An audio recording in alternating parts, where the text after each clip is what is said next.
A couple of nights ago, a few friends and I went out to cruise around. Anything to get away from the parents. In this town, there isn't much else to do. While we were out, Sandra suggested we go to the old graveyard on the edge of town. It's really spooky there at night. If the graves weren't enough to scare you, then the playground in the middle of the place was sure to give you shivers. I never did understand why they would put a playground in the middle of a cemetery. We arrived there around 11 p.m. Sandra, Chris, Tyler, and I all piled from the car and hopped the fence to get in. To get where we had to go, there was a long dirt path through a bunch of trees and a tunnel. Sandra pulled out her cell phone and used the flashlight on it. Once through the tunnel, the moon lit everything up pretty good. We swung on the swings and laughed as Tyler pushed us all on the merry-go-round. We were being average bored teenagers. After a while, we decided to go and check out the tombstones. Some of them were from way back in the day, like from the 1800s. We looked at a few of them before we realized something. All the graves around us were for children. By that time it was getting late. It was close to 12 a.m. Chris had a midnight curfew, so we decided to leave. As we made our way out, a faint sound could be heard. It almost sounded like children laughing.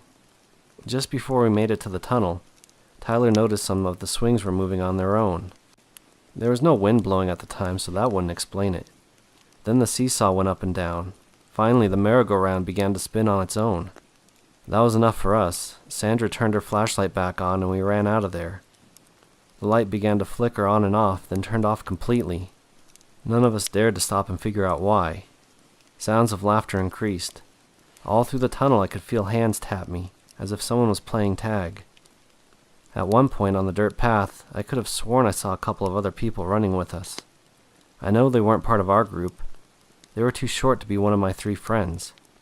When we made it out of the trees, we all went another 10 feet before any of us stopped to look back. Nothing unusual was behind us, although I could swear I heard faint cries of children. I'm still a little concerned by what happened. I don't think they meant any harm, but you never can tell. If you find a cemetery with a playground in it, definitely don't go there at night. It seems as if even dead children still like to have fun. The library where this took place was made in the early 1900s. Rumor is that one of the librarians had an affair with a rich banker in town. When it was discovered, she hung herself at work surrounded by the books she loved. There's been all sorts of sightings and strange happenings there. Books stacked on their own, a woman in a dress floating down the aisles, and even objects moving by themselves. The one I'm about to tell you is a little less dramatic, but probably more realistic. It happened last year. I was at the library late one night studying for my exams. Not many other people were in the building at the time, as it was about to close. I'm there often, so I know all the librarians that work. Well, at least the ones that work at night. I needed a book on investment banking, as that was the course I was in. According to the computer, it should have been there, but when I went to find it, I came up short. This frustrated me, as the assignment was due the next day. None of the librarians could be found. They were probably in the back locking up or something. For a while I continued my search. Maybe it had been misplaced and put into a spot nearby, I thought to myself. Right when I was about to give up, a lady appeared almost out of nowhere. She wore fairly plain clothes that seemed a little dated, but not out of place. It was a white blouse with a collar and long sleeves, coupled with a blue skirt that went down to her ankles.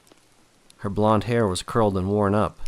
She said she was a librarian, then asked if she could help me find something. I told her what I was looking for, and she responded that she knew where it was. She then led the way and we talked for a bit. I mentioned that I had never seen her before. Her response was that she usually worked the day shift. Fair enough, I thought to myself, as I'm usually in class during the day and not in the library. We got to where she was leading me, then she said something odd. Here it is. I put most of the banking books in the D aisle for deception. When she bent down to get it, I noticed a red mark along her neck that was normally hidden by her blouse. I was kind of puzzled by her at this point. When she handed me the book, I just said thanks and turned to leave. When I got to the front to check it out, Lisa, one of the librarians I know, asked me if I found everything all right. I told her I had, but went on to explain what had happened. That's when she told me the whole history behind the rumors. She confirmed that who I saw was the lady that everyone talks about, but that was the first time the ghost had ever spoken to anyone. I can't help but think that it had something to do with the subject that I was studying. I'm really lucky she didn't resent me for it. She might have done something nasty. This didn't happen that long ago. I forget the exact date, but must have been around last week. School had been rough with lots of tests and quizzes. When things get heavy, I like to go and visit my grandpa's grave. He always had great advice, and when I'm there, I can remember it better. I took lilies to his site. Those were his favorite flowers when he was alive.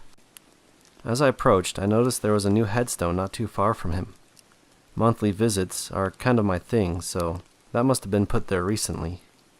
When I got to his tombstone, I put the flowers in front. It's level there, and they won't tip over. The day was bright with not any wind. Not even a minute after I put the flowers down, they tipped over. I corrected them, and shortly after they tipped again. This happened a few more times before I finally moved them to the other side of the stone.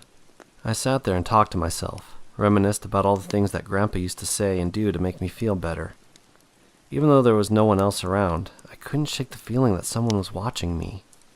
You know that feeling? It's kind of like a tingling sensation all over, but not a good tingly. Whatever it was, it definitely didn't give me the warm and fuzzies. This went on the whole time I was there. Occasionally I'd look around for someone, but I never saw anyone. After about half an hour, I was too stressed to stick around anymore. As I got up to leave, the wind picked up. It started off as a gentle breeze, but soon turned into a violent gust. Quickly the gust abated. I didn't pay it much mind and kept on. Then another gust hit me. This time I could have sworn I heard someone say, "Wait." Figuring it was only my imagination, I continued once more. The same thing happened again. I stopped to look around. Still, no one was there. Before I could take another step, the wind hit me again. "Wait," someone said. "Who's there?" I asked. No one responded, so I began to move to my car again. Another gust hit. This time someone said, "Stay." "Grandpa, is that you?" I asked. No response. "Stay," was repeated again. By now I was seriously getting pissed off. If someone thought this joke was funny, they were very mistaken. "Is that supposed to be funny?" I yelled out. "If this is Grandpa, then say yes. If not, then say no," I demanded. Nothing happened, so I started off to the car. This time there was no gust, only a long drawn-out whisper. "No." "Then how long do you want me to stay?" I asked. Without delay, it answered, "Forever." That was enough of that. I bolted straight for my car and didn't look back. I'm not planning on visiting Grandpa's grave again for a while. It still freaks me out every time I think of what happened. Hey, you made it to the end. Thanks for sticking with me this time. Decided to do straight ghost stories. Change it up a bit. The winners of last week's contest are Tales from the Forbidden Blender and Onyx the Madman. Hey, big shoutouts to you two. Way to get it. The reference was Paint It Black by the Rolling Stones. No reference this week, but come back next time. I think I'll have one for you then. Alright. Thanks for watching. Bye.